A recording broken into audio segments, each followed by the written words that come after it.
আমরা দাবি জানাচ্ছি ধর্ষণের বিচার নিশ্চিতের লক্ষ্যে দ্রুততম সময়ে বিচার বিভাগের বিশেষ ট্রাইব্যুনাল গঠন করতে হবে এবং ধর্ষকদের সর্বোচ্চ শাস্তি মৃত্যুদণ্ড কার্যকর করার বিধান রেখে প্রজ্ঞাপন জারি করতে হবে।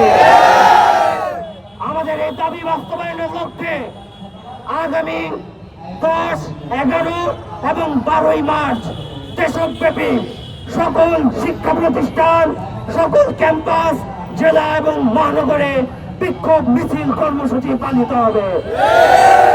অনতিবিলম্বে ধর্ষকদের শাস্তি নিশ্চিত করে না হলে আমরা বিক্ষোভ মিছিল পরবর্তী সারা দেশের শিক্ষার্থীদেরকে সাথে নিয়ে কঠোর কর্মসূচি ইসলামী ছাত্র আন্দোলন বাংলাদেশ ঘোষণা করবে ইনশাআল্লাহ।